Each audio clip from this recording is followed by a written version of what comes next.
Hi, నా చేతిలో చూసారా ఈ చిన్న గులాబీ మొక్క. ఈ మొక్కని నేను ఎలా పెంచాను అనే విషయాలు ఈరోజు వీడియోలో మీతో షేర్ చేస్తాను. గులాబీ మొక్కలు పెంచడం చాలా ఈజీ. సో ఆ డీటెయిల్స్ అన్నీ కూడా నేను మీతో ఈరోజు షేర్ చేయబోతున్నాను. కుండి సైజ్ చూసారా, చాలా చిన్నది. ఇందులో ఈ మొక్క ఎలా పెంచాను అండ్ ఆ డీటెయిల్స్ అన్నీ కూడా మనం ఈరోజు వీడియోలో తెలుసుకున్నాము. సో వీడియో ఎండ్ వరకు చూడండి. గార్డెన్లో ఎన్నో రకాల మొక్కలు పెంచుతూ ఉంటాం, కానీ గులాబీ మొక్కలు పెంచడం చాలా ఇంట్రెస్టింగ్గా ఉంటుంది. ఎందుకంటే ఈ రోజెస్లో ఎన్ నెంబర్ ఆఫ్ కలర్స్ ఉంటాయి అండ్ ఒక్కొక్క మొక్క ఒక్కొక్క విధంగా ఉంటుంది. కొన్ని డైరెక్ట్ సన్లైట్కి ఎక్కువగా ఇష్టపడుతూ ఉంటాయి, కొన్ని సెమీ షేడెడ్ ఇష్టపడుతుంటాయి. అంటే ఒక 4 hours సన్లైట్ వస్తే సరిపోతుంది. ఎందుకంటే కొన్ని లీవ్స్ బాగా సెన్సిటివ్గా ఉంటాయి. ఆ డిఫరెన్సెస్ కూడా నేను ఈసారి వీడియో చేసినప్పుడు మీకు చూపిస్తాను, ఏ ప్లాంట్స్ అయితే కొంచెం సెమీ షేడ్కి ఇష్టపడతాయి అనేది. అండ్ ఇక్కడ ఇంకో విషయం ఏంటంటే, సమ్మర్లో చాలామంది ఫర్టిలైజర్స్ అన్నీ ఇస్తూ ఉంటారు గులాబీ మొక్కలకి. మీరు ఖచ్చితంగా 2 సార్లు మార్నింగ్ అండ్ ఈవినింగ్ కూడా వాటర్ ఇవ్వగలిగితేనే అలాంటి ఫర్టిలైజర్స్ మీ ప్లాంట్స్కి ఇవ్వాలి. లేకపోతే ఏమవుతుందంటే, ఫర్టిలైజర్స్ ఇచ్చినప్పుడు ఆ సాయిల్లో వేడిదనం అనేది స్టార్ట్ అవుతుంది, హీట్ ఫామ్ అవుతుంది. సో దానివల్ల ఆల్రెడీ బయట సమ్మర్ కాబట్టి హై టెంపరేచర్స్ ఉంటాయి అండ్ మట్టిలో ఆ వేడి ఫామ్ అవుతుంది మీరు ఇచ్చిన ఫర్టిలైజర్ వల్ల. అన్లెస్ మీరు మార్నింగ్ అండ్ ఈవినింగ్ తరువుగా గులాబీ మొక్కకి నీళ్ళు ఇవ్వగలిగితేనే ఆ మొక్కకి ఆ ఫర్టిలైజర్ అబ్సార్బ్ చేసుకుని హెల్తీగా పెరుగుతుంది. మళ్ళీ కొత్త చిగుళ్ళు వచ్చి ఫ్లవరింగ్ వచ్చే ఛాన్సెస్ ఉంటాయి.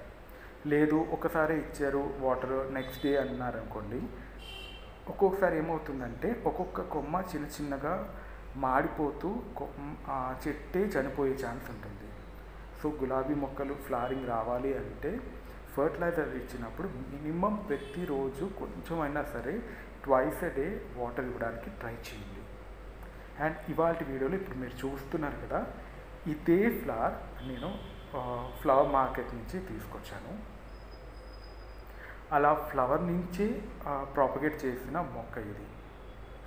పెద్దగా కొమ్మలు ఎక్కడ తీసుకోలేదండి, చాలా చిన్నది.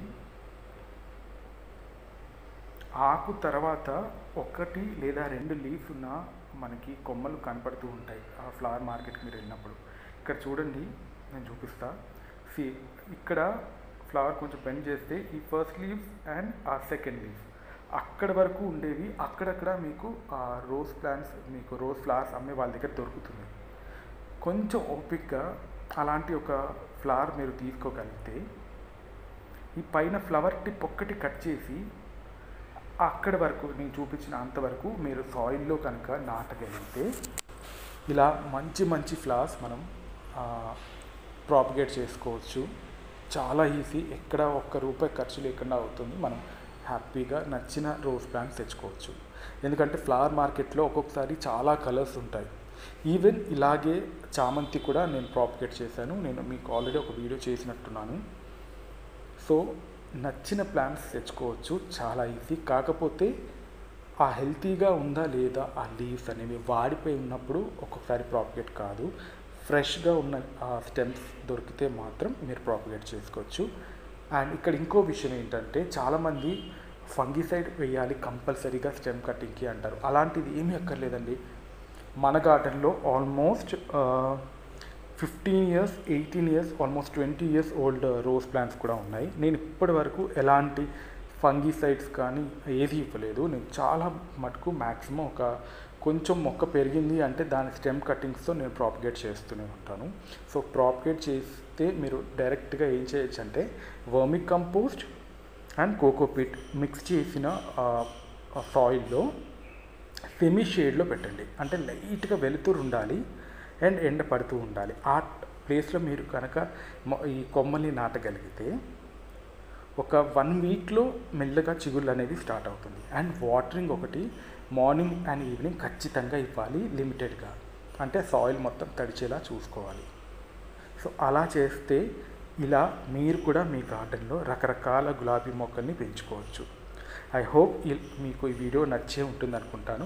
ఈ వీడియో పైన అభిప్రాయాన్ని కామెంట్ సెక్షన్లో చేయడం మర్చిపోకండి. See you again in another interest.